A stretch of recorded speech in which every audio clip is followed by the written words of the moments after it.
आप सबका स्वागत है रिवाइंड पाथ के एक और ब्रेकडाउन वीडियो में। आज रिंग्स ऑफ पावर के फाइनल एपिसोड का ब्रेकडाउन करेंगे। एपिसोड की शुरुआत होती है डुरिन और नरवी जा रहे होते हैं वहाँ जहाँ किंग डुरिन ने अपने ही लोगों पर हमला किया था। डीसा बताती है कि किंग का मन और आत्मा दोनों रिंग ने अपने काबू में ले लिया है। डुरिन और डीसा एक दूसरे को किस करते हैं। डुरिन कहता है जो भी सुनो नीचे मत आना। इसका मतलब वो अपने पिता को रोकने जा रहा है किसी भी कीमत पर। फिर हम देखते हैं कि किंग एक बड़े हथियार से पत्थर तोड़ रहा है। इसका मतलब क्लियर हो जाता है कि जो नार्वी और उसकी टीम लेकर आए थे वो एक माइनिंग रैम्प था। कैमरा नीचे जाता है और हम देखते हैं कि मिथ्रिल की शिराओं की गुफाएं के नीचे हैं। पर फिर एक जगह से आग का एक ग्लो निकलता है और हम बालरॉक की गरज सुनते हैं। डूरिन अपने पिता से कहता है कि रिंग उतार दो, पर किंग पूछता है कि क्या वो सच में अपने बाप को मार पाएगा। डूरिन फोर्थ कहता है नहीं। किंग फिर से माइनिंग रैम्प को इस्तेमाल करता है और दीवार तोड़ के द्वार खोल देता है, लेकिन उसी वक्त बलरॉक किंग को उसके एंकल से पकड़ लेता है। डूरिन फोर्थ को पीछे फेंक दिया जाता है। हम देखते हैं एक बहुत ही कूल सीन जिसमें बलरॉक का डिजाइन लगभग वैसा ही है जैसा हमने पहले सीजन में और मूवीज में देखा था, जिसमें डिजाइन थोड़ा अलग लग रहा था, वो विंग्स का था। यहाँ बलरॉक के विंग्स पूरी तरह स्मोक से बने दिखते हैं। मूवीज में ये स्मोक और स्केलेटल स्ट्रक्चर का कॉम्बिनेशन लगते हैं। फिर किंग अपने बेटे को देखता है और रिंग सिकनेस से निकल आता है। वो अपने बेटे को बताता है कि उसने कभी आर्म रेसलिंग में हाथ नहीं उठने दिया, बल्कि उसका बेटा ही स्ट्रांग होता गया, और उसे किंग डुरिन कहकर बुलाता है, जो फादर सन के बीच एक अच्छा फाइनल मोमेंट लगता है। उसके बाद हम देखते हैं कि किंग डुरिन बलरॉक पे चार्ज करता है। स्लो मोशन शॉट में अपनी जान देकर सैक्रिफाइस करता है। ओपनिंग क्रेडिट्स के बाद हम रून में होते हैं जहाँ विजर्ड पहुंच जाता है। वो एक घोड़ा देखने आता है स्टोरविल में, जिसमें वही आई सिंबल होता है जो हम पहले देख चुके हैं। फिर स्ट्रेंजर को एक डार्क विजर्ड दिखता है, कहता है कि मैनवे ने वादा किया था कि वो आएगा। किताबों में मैनवे, जो कि वालर का किंग है, काउंसिल बुलाता है ताकि एक ग्रुप ऑफ मैयार को मिडिल अर्थ भेज सके सौरन से लड़ने के लिए।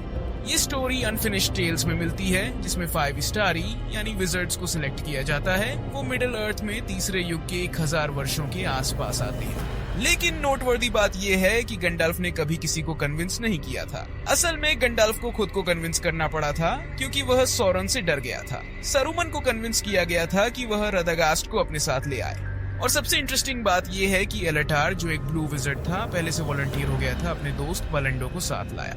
डार्क विजर्ड प्रॉमिस करता है कि वह गंडाल्फ को याद दिलाएगा कि वह कौन है और सारे आंसर्स देगा। उसके बाद हम देखते हैं कि हॉबिट्स को रून के नोमैड्स ने पकड़ लिया है। अबरफोर्थ शॉक हो जाता है जब वह देखता है कि हॉबिट्स को कैप्टिव रखा गया है। डार्क विजर्ड तुरंत गोल्डन फेस को मार देता है जब वह कहता है कि उनके लोग कभी किंग्स हुआ करते थे। शायद इसका मतलब ये है कि कभी ये लोग उन जमीनों पर रूल करते थे जहां अब डार्क विजर्ड का राज लगता है। अबरफोर्थ डार्क विजर्ड नाम को रिजेक्ट करता है। उसकी बात से लगता है कि वह काफी देर से रून में है। स्ट्रेंजर शायद कुछ हफ्तों से वहाँ है। वह रेफरेंस करता है ऑल 5 विजर्ड्स का। हो सकता है कि सरुमान और रडागास्ट कहीं आसपास एक्सप्लोर कर रहे हों। बहुत सारे लोगों ने थियोराइज किया है कि डार्क विजर्ड एंड में विच किंग बनेगा, लेकिन क्योंकि ये 5 विजर्ड्स में से एक है, मुझे ये नहीं लगता कि ऐसा होगा, क्योंकि विच किंग एक इंसान था।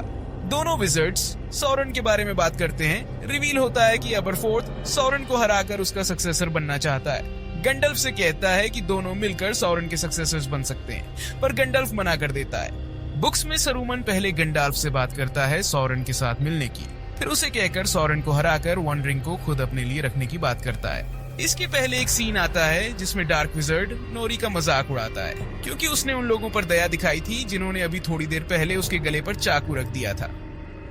अबरफोर्थ कुछ रॉक्स को रे स्काईवॉकर स्टाइल में उठाकर स्टोरविल पर गिरा देता है। कहता है कि ये सिर्फ एक झलक है उस तकलीफ की जो मिडिल अर्थ को होगी अगर सौरन जीत गया। वह स्ट्रेंजर से कहता है कि जब तुम्हें याद आएगा तो मैं तुम्हारा इंतजार करूंगा। उसके बाद हम देखते हैं गंडाल्फ अपनी पावर्स का इस्तेमाल करके रॉक्स को लेविटेट करता है। फिर हम क्लियर स्काई देखते हैं। स्काई में वह कॉन्स्टेलेशन दिखता है जिसे स्ट्रेंजर सीजन 1 से ढूंढ रहा था। हिंट देता है कि यही उसकी मंजिल थी शुरू से।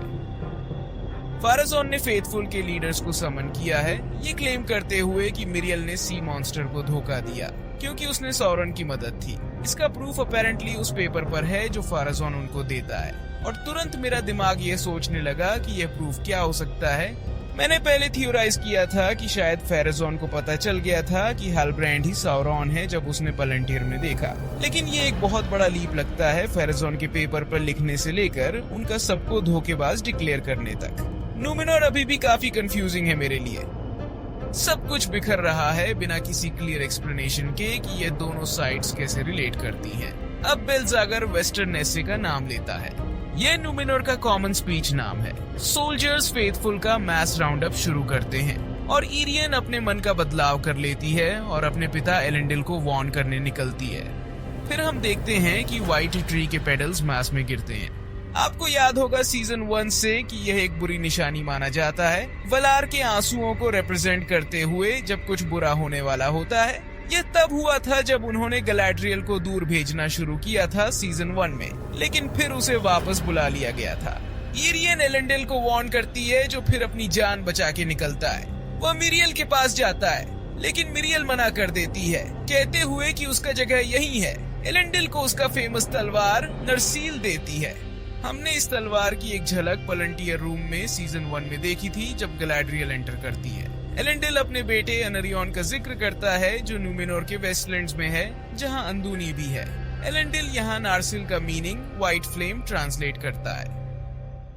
अब हम एरिजियन वापस जाते हैं, जहां ऑर्क्स शहर में हर तरफ फैल गए हैं, और हमें एक काफी लंबा सीक्वेंस मिलता है, जो गैलाड्रियल और एक ग्रुप ऑफ एल्फ मेड्स के टनल्स के थ्रू निकलने पर खत्म होता है। गैलाड्रियल कहती है कि ये पुराने ड्वार्वन टनल्स हैं। शो के पहले एपिसोड्स में ये काफी क्लियर है कि ड्वार्व्स और एल्व्स के बीच कोई दोस्ती नहीं है, न वो एक दूसरे के साथ काम करते हैं। केलेब्रिम्बोर ने इस सीजन में भी इस बात का हिंट दिया था। गैलाड्रियल कहती है कि वो ऑर्क्स को 9 अच्छे रीजंस देगी कि दूसरे एल्व्स को छोड़ दें और उसे अदार के पास ले जाएं, और ऑर्क्स मान जाते हैं। फिर हम ब्रोकन फोर्ज रूम में वापस आते हैं, जहाँ केलेब्रिम्बोर खून से लथपथ है और एरोस से छलनी हुआ है, और सौरन उस पर तीर चला रहा है। ये सीन डायरेक्ट बुक से इंस्पायर्ड है। अनफिनिश्ड टेल्स में सौरन केलेब्रिम्बोर को टॉर्चर करता है, उसे 16 रिंग्स की लोकेशंस डिस्क्लोज करने पर मजबूर करता है, लेकिन केलेब्रिम्बोर 3 रिंग्स को सबसे ज्यादा महत्वपूर्ण मानता है और उन्हें छिपा लेता है। शो में हम देखते हैं सौरन केलेब्रिम्बोर के रिब्स के बीच एक एरो पर दबाव डालता है और बात करता है ऑक्स के कॉम्बैट के जुनून के बारे में। यह एक साथ डिफायंस और रेजिग्नेशन को दिखाता है। केलेब्रिम्बोर जानता है कि वो मरने वाला है और उसे अपने सोल के साथ क्या होगा उसका भी पता है। बुक्स में पहली बार ये सौरन के साथ होता है जब रिंग डिस्ट्रॉय होता है, और दूसरी बार सरुमान के साथ जब ग्रीमा उसे शायर में मार डालता है। शो का मेरा सबसे फेवरेट पार्ट सौरन को मॉर्गोथ का गुलाम कहते हुए ये बोलता है कि अंत में रिंग्स ऑफ पावर उसका विनाश करेंगे और सिर्फ एक रिंग उसकी पूरी बर्बादी के लिए काफी होगी। सौरन फिर केलेब्रिम्बोर को अपने स्पीयर को से उठाता है, कहते हुए कि वो रिंग्स का क्रिएटर और मास्टर है, लेकिन केलेब्रिम्बोर जवाब देता है, नहीं, तुम उनके गुलाम हो।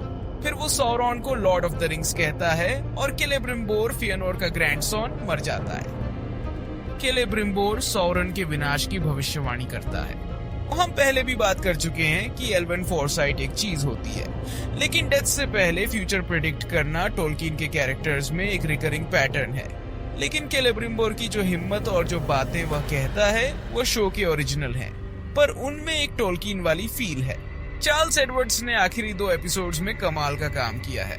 अगर उन्होंने बुक के इवेंट्स के सीक्वेंस को फॉलो किया होता और वन रिंग पहले ही बन चुका होता तो यह और ज्यादा इम्पैक्टफुल होता। शायद यह उसे और मोटिवेट करेगा वन रिंग बनाने के लिए। ग्लग और उसका ऑर्क पेट्रोल आता है और केलेब्रिम्बोर के लिए एक आंसू बहाता है, या शायद इस बात पर कि उसने एक बड़ी गलती कर दी हो। अब हम पेलार्गिर पहुंचते हैं, जहां एक बड़ा न्यूमेनोरियन शिप और सोल्जर्स को बोट से डॉक पर उतरते देखते हैं। इसिल्दुर और थियो अपनी माओ को खोने पर बॉन्ड करते हैं और ये काफी अच्छा लगता है। थियो उसे एक हक देता है। बहुत सारी थ्योरीज हैं कि थियो कौन हो सकता है। कई लोग कह रहे हैं विच किंग है। अगले सीन में एस्ट्रिड आती है, थोड़ी बातें होती हैं और फिर दोनों एक स्वीट सा किस शेयर करते हैं। पता चलता है कि एस्ट्रिड के बॉयफ्रेंड को उसके फादर ने पेलर्जिर मैनेज करने भेजा था और थियो अपने आप को इंट्रोड्यूस करने की कोशिश करता है, पर वह इग्नोर कर देता है। एस्ट्रिड के बॉयफ्रेंड ने कहा, तुम्हें शायद पता नहीं होगा, उसकी माँ ब्रॉनविन थी। और मैं सोच रहा था, क्यों कोई रैंडम न्यूमेनोरियन ब्रॉनविन के बारे में केयर करेगा। केमन और इसिल्दुर पहली बार मिलते हैं जब सीजन 1 में बोट एक्सप्लोड हुई थी। केमन रिलीव्ड दिखने की कोशिश करता है इसिल्दुर को देखकर। वह कहता है ये सिर्फ पेड़ हैं, जो क्लियरली फ्यूचर में एंड्स के साथ कॉन्फ्लिक्ट सेट कर रहा है। फिर हम अडार के साथ वापस आते हैं और गैलाड्रियल कहती है कि वो अब उसके साथ टीम बनाएगी। अडार रिवील करता है कि उसके पास गैलाड्रियल का रिंग है जिससे उसका बॉडी हील हो गया है और अब वो एकदम एल्वन लग रहा है। आदर कहता है कि उन्हें सौरॉन को मारने के लिए टीम अप करना चाहिए रिंग के साथ। अब भी समझ नहीं आ रहा कैसे मॉर्गोथ का क्राउन और मैजिक रिंग से सौरॉन का डेथ होगा। अडार कहता है कि वो सौरॉन को मारने के बाद अपने ऑर्क्स को घर ले जाएगा और फिर वो कभी मिडिल अर्थ को तंग नहीं करेंगे। एल्फ और ऑर्क्स के बीच दोस्ती का ख्याल ही अजीब है। गैलाड्रियल का रिएक्शन इस सीन में काफी रिस्ट्रेन्ड है। ग्लग इंजर्ड होके आता है लेकिन पॉसम की तरह एक्ट कर रहा होता है और अडार को साइड से छुरा मार देता है। फिर ऑर्क्स अडार के साथ वही करते हैं जो उन्होंने सौरन के साथ एपिसोड 1 में किया था, मतलब घेर के निपटाना। सौरन अब पास की मौत के मजे लेता है, जैसे हमने पहले एपिसोड में गेस किया था। जब सौरन ने अडार को एरिजन के खिलाफ मूव करने पर मजबूर किया, उसका गोल था अडार को हराकर ऑर्क्स का लीडर बन जाना। ग्लग सौरन से पूछता है कि अब उनके लिए क्या ऑर्डर्स हैं और सौरन कहता है एरिजन को तबाह कर दो और वहां के लीडर्स को ले आओ। ऑर्क्स भी सौरन को नए डार्क लॉर्ड के रूप में मान लेते हैं। एक इंटरेस्टिंग फैक्ट ये है कि बुक्स में एरागॉन कहता है कि सौरन अपने नाम का इस्तेमाल अपने सर्वेंट्स को नहीं करने देता, लेकिन माउथ ऑफ सौरन और एरिबोर के मैसेंजर इस रूल का एक्सेप्शन होते हैं, जो सौरन को सौरन द ग्रेट कहते हैं। सौरन गैलाड्रियल की तरफ मुड़ता है और गैलाड्रियल पूछती है कि क्या यह सब शुरू से उसकी प्लानिंग थी। वो कहता है कि वो हर चीज का एंड नहीं देख सकता, लेकिन ये तो समझ आता है कि वो अपने दुश्मनों से एक कदम आगे सोच रहा होता है। वो कहता है कि उसका गोल है पूरी मिडिल अर्थ को हील करना, जिसमें गैलाड्रियल कहती है जैसे तुमने एरिजन को हील किया। एरिजन की बात करें तो हम वहाँ देखते हैं कि एल्फ लीडर्स को शहर में ले जाया जा रहा है और गिल-गलाड अपनी रिंग विलिया को ऑर्क्स से छिपाने की कोशिश करता है। जैसे ही ऑर्क्स केलेब्रिम्बोर का स्टैचू तोड़ते हैं, एल्रोंड बस एक ही बात कहता है, बुक्स और स्क्रोल्स को मत जलाओ प्लीज। वापस गैलाड्रियल और सौरन के पास आते हैं, जहां सौरन कहता है कि उन्हें लाइट पाने के लिए पहले डार्कनेस को छूना पड़ेगा। उसके बाद दोनों के बीच फाइट शुरू हो जाती है, जिसमें सौरन कई इल्यूजन्स बनाता है, कभी हालब्रांड, कभी गैलाड्रियल और कभी केलेब्रिम्बोर बनकर क्वोट्स देता है। जब वो एल्वेन स्टोनहेंज से गिरते हैं, सौरन कहता है कि उसका माइंड अब समझ गया है और दरवाजा अभी भी खुला है। गैलाड्रियल जवाब देती है दरवाजा बंद है और एक स्पिन किक मारकर उसे दीवार में धकेल देती है। हम सौरन के ब्रेस्ट प्लेट पर एक सर्पेंट का डिजाइन देखते हैं, जो कि सिल्मरिलियन में सौरन के शेप शिफ्ट होने के एक रूप का जिक्र है। फिर सौरन गैलाड्रियल को मॉर्गोथ के क्राउन से छुरा मार देता है। वो कहता है कि उसने पूरी मिडिल अर्थ को अपनी रानी की रोशनी के लिए झुकाया होता। ये एपिसोड इस वियर्ड किंग क्वीन सौरन और गैलाड्रियल की स्टोरी को खत्म करने वाला है। गैलाड्रियल कहती है कि लोग हमेशा रेजिस्ट करेंगे और सौरन उसका क्राउन निकालकर उसकी कोट से गिरती हुई 9 रिंग्स उठाता है। तभी ड्वार्व्स आकर कुछ बचे हुए एल्व्स को ऑर्क्स से बचा लेते हैं, नर्वी के लीड करने पर। सौरन गैलाड्रियल के माइंड में बात करता है, तो अगर शोबुक वर्जन का ओसानवे इस्तेमाल कर रहा है, इसका मतलब है दरवाजा वाकई बंद नहीं हुआ। गैलाड्रियल कहती है तुम मिडिल अर्थ को हील करना चाहते हो और रिंग देने का नाटक करके कहती है अपने आप को हील करो, जो बेसिकली FU जैसा लगता है। फिर वो खुद को ऊंचाई से नीचे गिराती है। ग्लग वापस आता है और सौरन से कहता है कि ड्वार्व्स ने उन्हें ओवरवेल्म कर दिया है और अगर उन्होंने परस्यू किया तो बहुत सारे ऑर्क्स मरेंगे। सौरन उसे सीधा छाती में छुरा मार देता है। जमीन पर अरोंडेर और गिल-गलाड गैलाड्रियल को उसके इंजर्ड स्टेट में पाते हैं और उसका वूंड देखा जाता है, जो फ्रोडो के मोर्गल वूंड वाइब्स दे रहा होता है। गिल-गलाड कहता है कि ये वूंड्स फिजिकल नहीं, बल्कि उसकी इमॉर्टल स्पिरिट अब शैडो रेल्म में खींची जा रही है, जो कंफर्म करता है कि मॉर्गोथ का क्राउन वैसे ही इफेक्ट दे रहा है जैसे लेटर मॉर्गल ब्लेड्स करते हैं। असल में अनसीन वर्ल्ड बेसिकली एक और एंगल है सीन वर्ल्ड का, जहाँ सब कुछ होता है। अनसीन न तो अच्छी जगह है न बुरी, बस एक जगह है जहाँ मैजिकल बीइंग्स अपने सीन फॉर्म्स के साथ एग्जिस्ट करते हैं। गैलाड्रियल जो पहले वेलिनोर में रही है, दोनों सीन और अनसीन रेल्म्स में एग्जिस्ट करती है, तो उसका इमॉर्टल बीइंग अनसीन में खींचना थोड़ा स्ट्रेंज लगता है। फ्रोडो को वेदरटॉप पर ऐसे ही चोट लगी थी और जब उसने वन रिंग पहनी थी तो ये दिखाया गया था कि अगर एल्रोंड ने उसका इलाज नहीं किया होता तो वो कैसे एग्जिस्ट करता। एक और बात ये है कि मॉर्गल वुंड सीधा डेथ सेंटेंस नहीं होता। अपेंडिसीज में हमें एक रूलिंग स्टीवर्ड बोरोमिर के बारे में पता चलता है, जो गोंदौर का एक माइटी वॉरियर था, इतना ज्यादा कि विच किंग भी उससे डरता था। उसे भी एक मॉर्गल वुंड लगी थी, लेकिन फिर भी उसने 12 साल तक गोंडोर पर राज किया और 39 साल की उम्र में मरा। अब शो में वापस आते हैं। शायद ये मॉर्गल नाइफ से ज्यादा पावरफुल है, जो एक्सप्लेन करता है कि गैलेड्रियल पर ये चोट इतनी जल्दी काम कर रही है, जो एक मॉर्टल के कंपैरिजन में ज्यादा रेजिलिएंट होनी चाहिए थी। एक थॉट ये भी आता है कि अगर शो में सौरन नाज़गुल को एनस्लेव करता है तो क्या वह मॉर्गोथ का क्राउन तोड़कर उससे मॉर्गल ब्लेड्स बना देगा अपने पावरफुल सर्वेंट्स के लिए। शो में वापस आते हैं। गिल-गलाड डार्कनेस के खिलाफ हार रहा होता है, तब एलरॉन्ड निन्या उठाता है और दोनों मिलकर गैलेड्रियल को हील कर लेते हैं। फिर हम हॉबिट्स के पास चलते हैं, जहां नोरी एक ब्रांच अपनी रॉक पाइल से उठाती है और मुझे लगता है यही स्टाफ थोड़ी देर बाद विजर्ड उठाता है। पॉपी बात करना शुरू करती है और हमें एक इवेंट्स का मोन्टाज दिखाया जाता है। पहले ड्वार्फ्स को अपने फॉलन किंग के लिए शोक करते दिखाया जाता है। ऑनेस्टली पीटर मोलन का परफॉर्मेंस ड्यूरिंग थर्ड के रोल में काफी अमेजिंग था और अब उसकी एब्सेंस शो में महसूस होगी। फिर हम एक शॉट देखते हैं जिसमें एलरॉन्ड एरिजियन से दूर जा रहा होता है जब एक टावर गिरता है। ये शायद वही टावर है जिसमें केलेब्रिम्बोर का फोर्ज था। वैसे भी लगता है एरिजियन अब पूरी तरह से डिस्ट्रॉय हो गया है। फिर हम इसिल्दुर को नुमेनोरियन शिप पर देखते हैं और एस्ट्रिड अपने बॉयफ्रेंड का हाथ धीरे से पकड़ती है, जिसे वह हमेशा के लिए छोड़कर जाने वाली थी। मोन्टाज का सबसे इंटरेस्टिंग शॉट मिरियल का है, जिसे शैकल्स में दिखाया जाता है, लेकिन काफी फैंसी शैकल्स हैं जो उसकी ड्रेस के मैचिंग हैं जब वह किंग फराजोन के सामने होती है। एक वाइड शॉट में बेल्जागर को एक लिस्ट पढ़ते हुए दिखाया जाता है, जो शायद चार्जेस की लिस्ट होगी। मुझे लगता है कि सीजन 3 में एलेंडिल फेथफुल्स को लीड करेगा किंग्समैन के थ्रेट के खिलाफ। शायद एक बड़ी लड़ाई नहीं होगी, लेकिन वह अपना पावर शो करेंगे और हम एलेंडिल को सिटी से दूर जाते हुए देखते हैं। वही विजन जो उसने पैलेंटियर में देखा था। कोई शक नहीं कि वह आइलैंड के वेस्ट में अपने बेटे और फेथफुल्स के एक बड़े ग्रुप से मिलने जा रहा है। फिर हम सौरन को फियोनोर का हैमर पकड़े हुए देखते हैं। ये थ्योरी और भी स्ट्रांग हो गई है कि वह इस हैमर का उपयोग वन रिंग को बनाने के लिए करेगा। आगे बढ़ते हैं। हम देखते हैं ग्रैंड एल्फ एक स्टिक उठाता है और डिस्कवर करता है कि यह एक परफेक्ट विज़र्ड स्टाफ बन सकती है। वह चल पड़ता है और फिर हम टॉम बॉम्बाडिल को अपने हट में वापस देखते हैं, जहां उसके पास एक हेजहॉग शेप्ड टी पॉट है।